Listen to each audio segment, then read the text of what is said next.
The path to mainstream adoption to me is just to make it as simple and easy to onboard and understand as humanly possible. Hey, what's up, you guys? I'm the Nerdy One, and this is the channel where I use video games to make sense of the blockchain. Now, I got real special guests on today's episode. We got Johnny, aka Hustle. He's a top-tier content creator who specializes in metaverse and blockchain video gaming content. He's one of the hosts on 𝗡𝗲𝗿𝗱𝗆, one of the fastest and biggest YouTube channels out there, who's teaching everyone about all things crypto, as well as the founder of this thing of ours. So I'm very excited to have him on the channel today. Welcome, and thanks for coming on. Yeah, I appreciate you having me. Long overdue, as we mentioned, to get the content out there, and I'm excited to chop it up with you. Great introduction. I really appreciate it. Thank you, brother. Yeah, I'm very excited about it because when I first got into the space, actually, I came into it as a gamer. I'm not very experienced in terms of crypto related stuff, but I was very excited to see like who are the gamers out there that's really excited about Web3, right? And when I came across your channel, how you kind of, spoke about the space, so passionate about it. And I found that, it was a really nice balance of you really understanding the Web3 components of site, but also being a gamer yourself. So that leads me to my first question. Tell us a little bit about your background and what actually led you towards the path of creating content in Web3 and pushing forward blockchain gaming and metaverse. That's really what I'm so excited to hear about. Yeah, so we'll put the puzzle pieces together. So a lot of people can probably relate to this time period that are around the mid 20s, early 30s, or even older. My brother's a lot older than that, and he was even growing up in the era where it was a transition of PS2 to Xbox 360. And when those Xbox 360 games came out, whenever Halo 3 came out, whenever Call of Duty came out, whenever Gears of Wars came out, and it was completely different. I got immersed into these games, and all of a sudden I found out about this website called Game Battles. A lot of people back in the day played on Major League Gaming's website, Game Battles, where you could go play like your team against other people's teams. And we got sunk into it. My brother got me into Call of Duty 4 Modern Warfare. He said, you need to get off all these other games. And he was like, you need to play this one. I was like, okay, sounds good. I started hopping into it. I was probably 13 years old at that time. And me and my people in my city that were good, we would play on Game Battles. And 6 years go by, and I was really good over that time period. Competed, went and traveled to like MLG Dallas, MLG Orlando, MLG Anaheim at that time. This was before it was like the Call of Duty League, but we weren't like pros. I would never say I was like a pro Call of Duty player by any means, but that was before there was like a 18-year-old age limit on the games to be professional and stuff like that. But once I went to college, I kind of lost touch with it. 2017 came around. So I spent a lot of time in sports and playing Call of Duty, growing up, like that 6-year time period. That's basically what I did. I went to college, lost touch with the gaming side a little bit. And then, the thing happened in the world in 2020. I'm not going to say the name for, censorship purposes, but the thing that happened here in 2020 forced us all inside, and Warzone came out, boom. And it was a Call of Duty's battle royale, right? And I hopped into it and was just so into it. I played so many tournaments and just competed again. And so I got back into it. But back in 2017, I had gotten into crypto because of sports betting. So full disclosure, I'm a big sports fan. So I got into it because you had to deposit Bitcoin on the sports book. That was the only way to do it back then. So it was a very interesting way that I got in the door, but all of a sudden I found myself with some Bitcoin in my wallet and started learning about this thing called Ethereum. And like back then Ripple was huge. So I had like these little small holdings, and I was just kind of like navigating the space. And, last year came around whenever blockchain gaming really hit, Axie Infinity came in, and I just immediately understood it more than anything I had really ever understood in my entire life. And like, I was looking at my Blizzard account, I had like 18 pages of Warzone transactions, battle passes and skins, money that I can't get back. And that's not even what it's about, right? It's the energy, it's the time that I put into those. Even if I could get 1/10 of that back when I stop playing the video game, I don't care, right? But it's more about the time investment that you put into those things, and that you don't even truly own what you were competing for. So that really, my esports background kind of made me relate to the monetization side because of streamers and competitors really having to grind to make money off that industry. So that side makes sense to me for like the blockchain aspect of actually owning your keep and everything that you have in your inventory. And then obviously, with the gaming side, I'm just like, this is a technology that can flip the narrative on its head. And so I just went all in. Dude, 100%, man. You see, I love hearing that, right? Because you have a gamer background, so you understand video games. So you really understand what the industry needs to go through to actually gain that whole mainstream adoption, as well as, your whole insight of, what projects to follow and everything, which is why I was so like interested in following you. Because when I was trying to understand the space, because when I came across, Web3, what got me really interested was the whole blockchain gaming components, because I was like, this makes sense. I mean, like asset ownership in video games, that's when I started actually getting interested in crypto. But I was looking for educators and content creators that understood this, right? Who are gamers, because there were a lot of people talking a lot of tokenomics, but it was all that, right? It was just charts and tokenomics. But this one can 10x, that one can 10x. Yeah, exactly. And I'm like, where's the actual like talk on the video games, right? The actual like gaming studios, the cool stuff that's happening. And that's when I came across your content. I was like, this is the perfect balance here. He understands gaming, plus he also understands the whole tokenomics component and whatnot. So that's what I got really excited to actually follow you. So actually, that's a good segue into your own personal project as a founder here, because for those who are unaware, you are the founder of This Thing of Ours, which is how actually I'm going to leave it up to you to kind of describe it. What is This Thing of Ours, and who is it exactly tailored to assist? I know that there's this whole part about it being a gaming-centric hub for builders, gamers, investors, but I want to hear it from the founder itself. What is it, and who is it exactly meant to serve? Yeah, absolutely. So really, we generalize it, This Thing of Ours. We're the crypto gaming mafia, as you mentioned, like a gaming-centric hub, and we want to build the best things for all of the pillars that you mentioned. And we've been providing high-level access into top upcoming ecosystems with over 30 plus gaming partnerships. So exposure to not only some of the best projects in the space, but also helping those projects in this space, get more sentiment, get more feedback. Our community is so bought in, because my thought process, we minted this project in August, was everyone that is here now is still super bought in, like not even to crypto. And this was before FTX even happened. Now, if you're still here and you're like still believe in crypto gaming, you're like like you're bought in. So that was like my thought process. Everyone who got into the project at that time period was so into the crypto gaming industry. So we built this super niche community, and we've been delivering game access, early opportunities at whitelist, and investment opportunities. And on top of that, over 50% of the funding for the project has gone back into the treasury, where we have players right now playing in the Mosh Pit tournament, the 𝗏𝗏𝗏𝗏 Mosh Pit tournament. We have 5 guys that made the playoffs with our ciphers. And, we have 40 ciphers. We have some hooligans that we're going to be able to use, and we're getting carrot tokens for that, generating those in the staking pool. So everything is really community driven. It's community owned, and it's for the players, because anyone who wants these access to these games, they can get into it with our assets. And it's really just been the one-stop shop for everything crypto gaming, with the reports, the information, and then we have a lot of other things on the way as well, with like some private coaching, and it's going to be really fun for everybody to be able to collaborate and mastermind. Yeah, what I like so much, disclaimer, I'm a holder, I absolutely love it over there.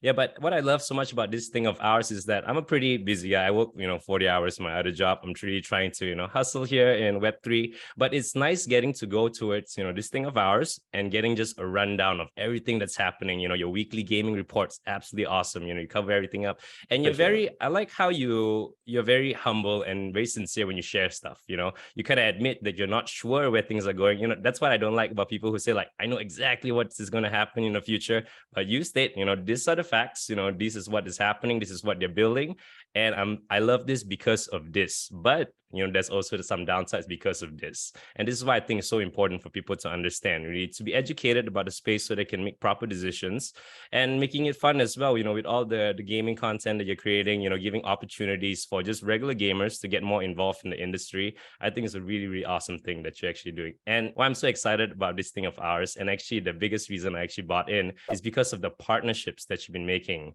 I'm actually very, very curious to hear, what is your criteria, and how do you actually determine if a project is actually worth partnering up? What is that insight that's giving you, that's telling you like, all right, this gaming like project here is worth partnering with because they're creating some cool stuff? Because they're so oversaturated, right? Everyone's trying to build a crypto game, but the partnerships that you're making is really, really high quality. That's what I'm seeing. There's a lot of thought that goes into it. So what is actually the rundown of you and your team, trying to determine who you partner with?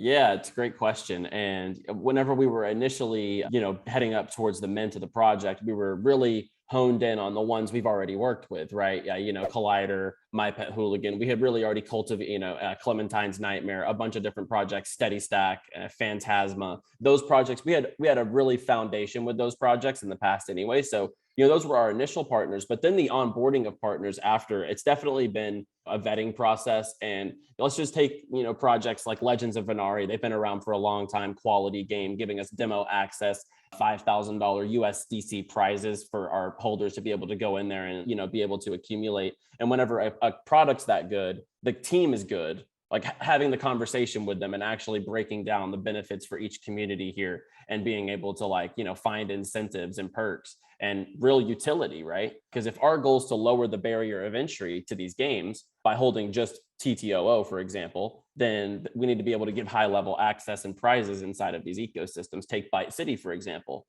Their metaverse is now listed on Samsung Galaxy App Store. We just partnered up with them and we did a little exclusive place test. People are going to get the TTOO exclusive skin. It's going to be really cool down the line whenever that's on the App Store and we're all playing it on our devices with our little TTOO skins, and we got first access to that. So it's all about the people behind the project, what the scale of it that they're building. And then, is it a game? Is it like a market? What is it, right? Is it a service?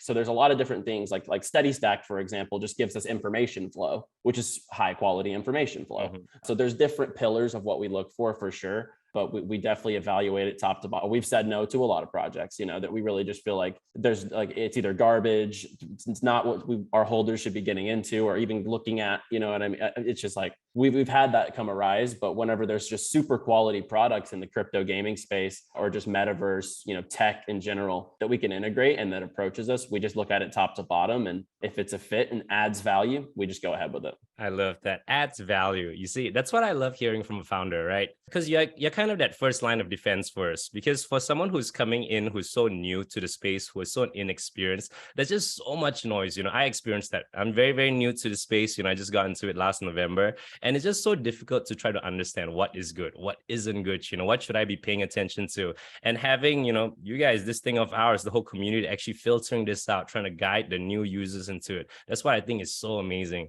And you guys have all the insight, because most of you, I mean, at least you are a gamer, prior to coming into Web3. So you kind of understand, where this industry should be going towards. Because right now it's all about value, right? All the noise is gone, all the money is gone. So it's going to be who's going to create value, who's going to actually create something fun, something that the users can actually use. That is where we're going to see people start to accumulate and where all the value is going to go towards. So actually the big elephant in the room, however, in terms of blockchain video games actually becoming mainstream, what is the path towards that? Because, you're a traditional gamer, you played plenty of Call of Duty, Warzone, and those games are fun as heck, right? So these blockchain video games have a long road of them to actually, get to the bar where they can actually pull the attention from the regular users. So where do you think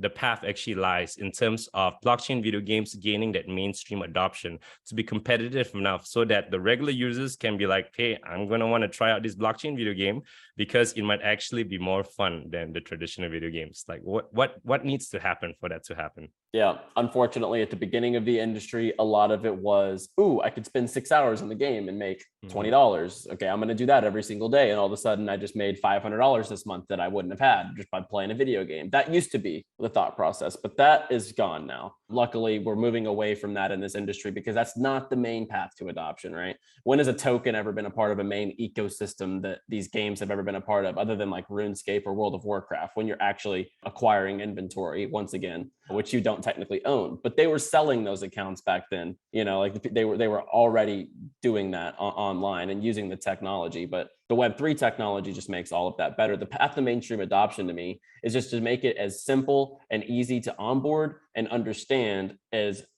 humanly possible for someone to just play the game, realize that they're earning stuff, let's just take like a shooter, like a Halo, like a gun, a helmet, a different skin, like the recon armor, stuff like that. Like you earn that. All of a sudden you go to your inventory and you just kind of see these options like, view or trade. And you could realize that you could go trade your asset. All of a sudden you're like, whoa, like that's a technology in this game that I didn't even know about, right? That would be the best case scenario, is for someone to just have the best experience possible in front of them and realize that the underlying tech empowers them to actually own their assets and be able to, trade them, monetize their time, etc. without having the ins and out of what's a seed phrase, what's this MetaMask thing, what network is this game, what is an art, all the stuff when you're setting up crypto wallets and stuff, when you're new, you just feel super overwhelmed. And we don't want a gamer who just wants to come play Shrapnel, for example, to think that, oh gosh, I just got hit with 10 pop-ups on my screen. Am I getting scammed?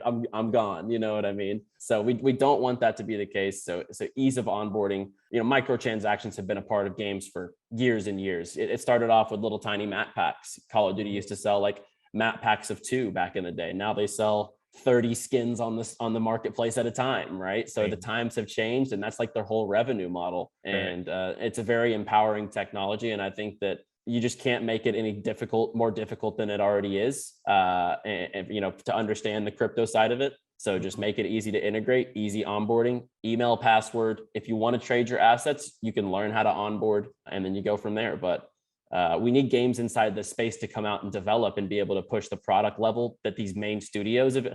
Because here's like the tricks that we're dealing with. Unfortunately, this will be a little long-winded answer, and I'm sorry for that. But no, please, yeah. Okay. So like when we're looking at the future of the industry, a lot of what will happen eventually is the Activisions, the Epic Games, the Steams. They're just going to come in and kind of like re-rule the marketplace. I would almost 100% think that. It's unfortunate for like blockchain gaming standpoint, and I'm a blockchain gaming maxi. Do not get me wrong by any means, but I do totally foresee the conglomerates, the big giants coming in and just swooping over the industry if it does take over. But we need games inside of our little, I'll call it a bubble, like our bubble, because like it's so inside of crypto. It's even under NFTs. Like there's NFTs and then there's NFT gaming. Like in our little hub, we need those games to come out and actually show these studios that that's possible. Because I mean, if blockchain gaming blows up, we all win. There's nothing wrong with that. Our industry won't go away just because Microsoft brings Call of Duty to an NFT game. That would just mean that we were all right. And there's nothing wrong with that.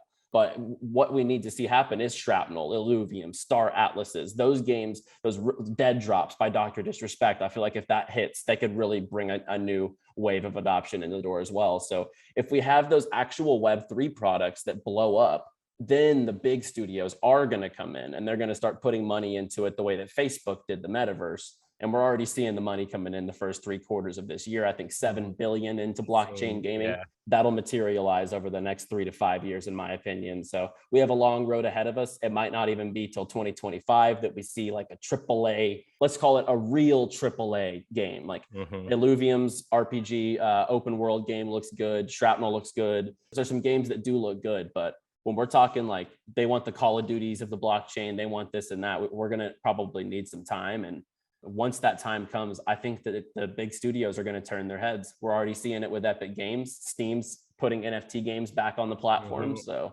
I don't know. The breadcrumbs. No, I agree. These big studios, they're not dumb. They understand that there's some value with it. They just want us to kind of, dip our toes in first, be the first like guinea pigs to kind of figure things out.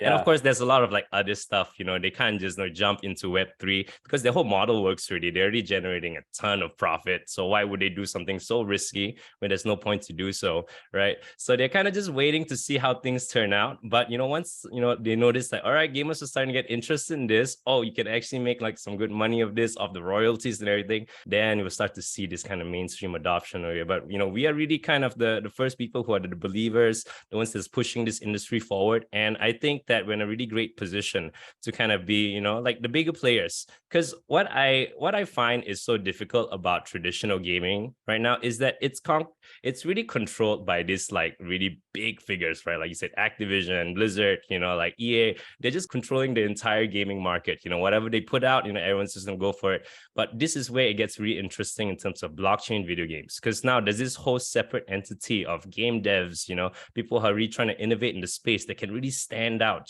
really show that there's something more than just the traditional, AAA video games, microtransaction stuff, giving a little more power to the gamers, which is why I'm so passionate about it, because I think that gaming has become a money grab, right, in traditional gaming. And I don't like that, because it stifles out the innovation in the space. What can really be created in gaming? The golden age of video games, when they were just testing things out, that was really what was so fun, right?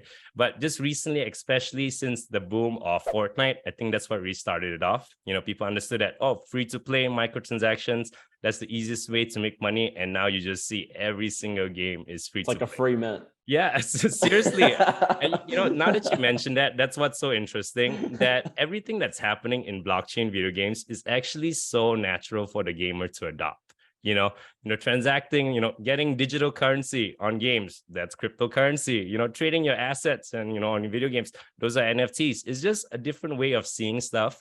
But something with the whole, mainstream media, as well as, there has been a lot of, FUD going on, they're just Absolutely. attacking NFTs, and of course there's the scams and everything. So everything is getting just, such a bad rep in terms of it. So Yeah. I really think that the path forward is, seeing value that these gaming companies will produce. And there's a lot of talent that's going into it. Really, really smart game devs that's understanding this, moving over from the traditional, Web2 games, into Web3. This is so exciting. And I love how you're following the founders, the people creating into it, because there's some like really smart people. And I'm just like so excited to learn, what's actually being created, what's actually being seen, the insights there. So me as a gamer, I'm just so excited that I actually realize this right now and get to follow the very itchings of, the emergence of this whole space. Who knows where it's going to go, right? Yeah. And it's, speaking of just like following people, following the industry and just following the giants inside of it. Once Ryan Wyatt, for example, went from YouTube gaming over to Polygon, that was massive for them, right? So like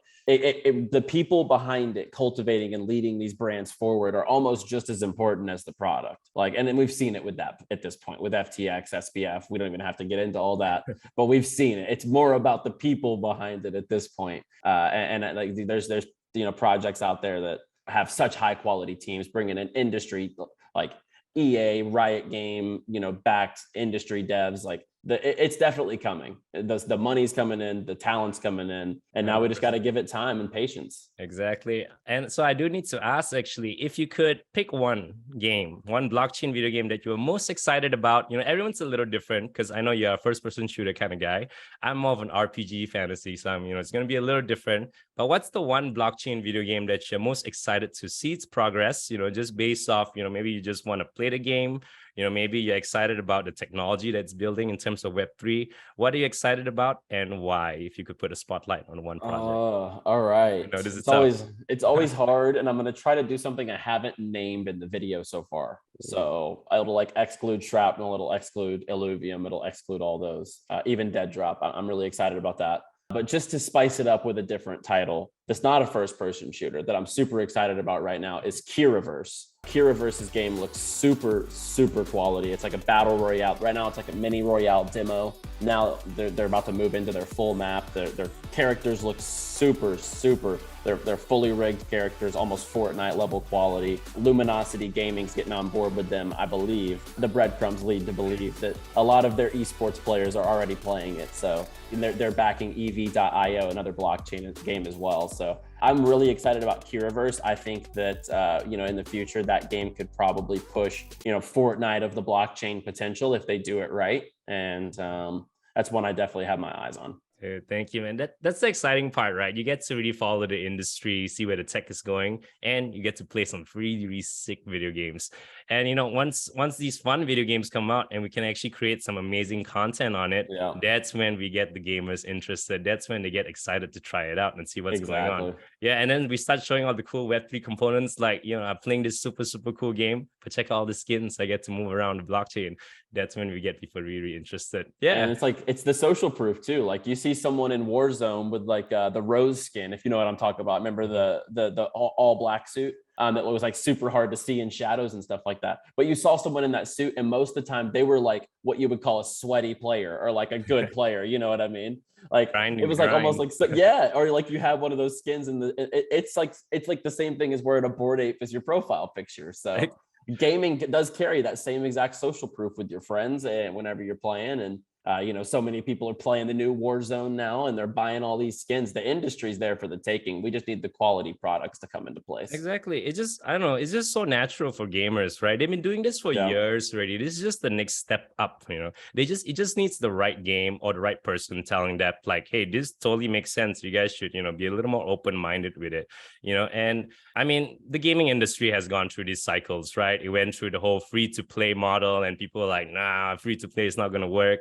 microtransactions are not going to work. And now that's everything that's, they're just talking about. Yeah. So yeah, so I think to give it some time and, to the people who are really pushing it forward, just like you and your team, especially this thing of ours, I think is so important for the industry to grow. And, while you're actually doing it as well, I can feel like there's a lot of passion in terms of your content, which is why I really follow you. And every time I see you talking about a project or really, putting some spotlight on a different, founder and everything, you seem to really be interested in where the industry is going. You really want to understand what they're trying to do, where the value is going to come from. Why are you just so excited about the space? Because I know that, you've been doing this for quite some time already. I've been learning a lot from you.